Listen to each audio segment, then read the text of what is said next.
Smile, pause to reflect.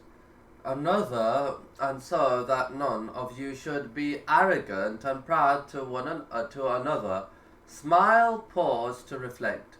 When you experienced sadness yesterday, your situation didn't get any better by you being sad.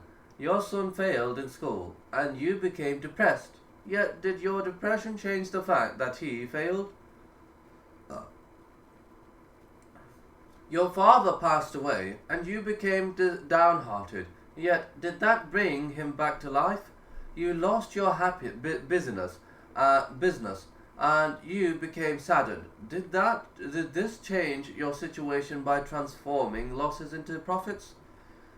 Do not be sad. You became despondent due to a calamity, and by doing so, created additional calamities.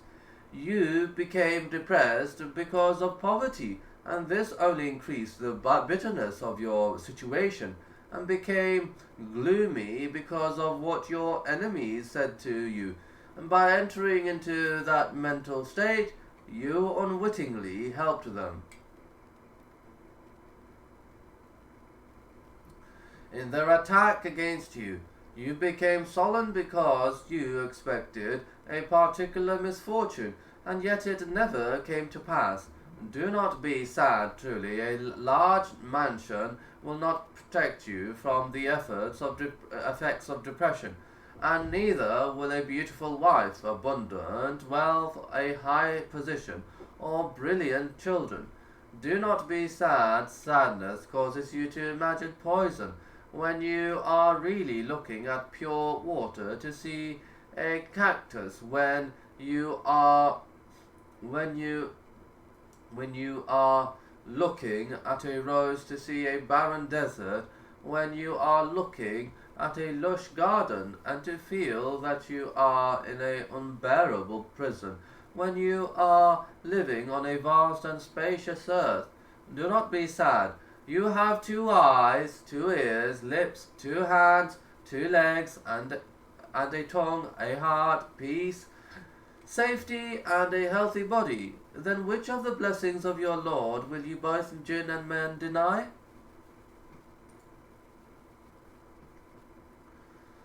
The blessings of pain. Do not be sad. Do not be sad. You have the true religion to live by, a house to live in, bread to eat, water to drink, clothes to wear, a wife to find comfort with. Why then the melancholy, the blessing of pain? Pain is not always a negative force, and it is not something that you should always hate. At times a person benefits when he feels pain. You might remember that at times when you felt a lot of pain, you sincerely supplicated and remembered Allah when he is studying. The student often feels the pangs of heavy burden, sometimes perhaps the burden of monotony, yet he eventually leaves this stage of life. A scholar, he felt burdened with pain at the beginning, but he shined at the end. The aches and pangs of passion. The poverty of and the scorn of others, the frustration and anger at injustices. These are caused the poet to write flowing and captivating verses. This is because he himself feels pain in his heart, in his nerves, and in his blood, and as a result he is able to infuse the same emotions via his work into the hearts of others. How many painful experiences did the best writers have to undergo? Experiences that inspired brilliant works, works that posterity continues to enjoy and benefit them today. The student who lives the life of comfort and repose, and who is not stung by hardships, or who has never been afflicted with calamity, will be an unproductive, lazy, and lethargic person. Indeed, the poet who knows no pain and who has never tasted bitter disappointment, will invariably produce heaps upon heaps of cheap words. This is because his words pour forth from his tongue, and not from his feelings or emotion, and though he may comprehend what he has written, his heart and body have not lived the experience.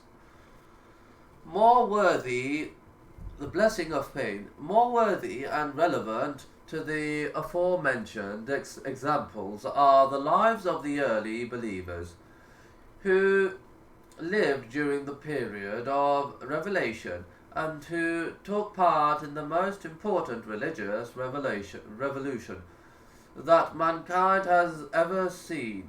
Indeed, they had greater faith, nobler hearts, more truthful tongues, and deeper knowledge than those that came after them, that had all of these because they lived through pain and suffering, both of which are necessary committants to great revolutions. They felt the pains of hunger, of poverty, of rejection, of abuse, of banishment from home and country, of abandonment of all pleasures, of the pains of wounds and of death and torture.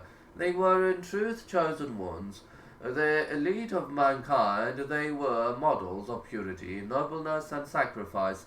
That is because they suffer neither thirst nor fatigue nor hunger in the cause of Allah, nor they take any step to raise the ego of disbelievers, nor inflict any injury upon an enemy, but is written to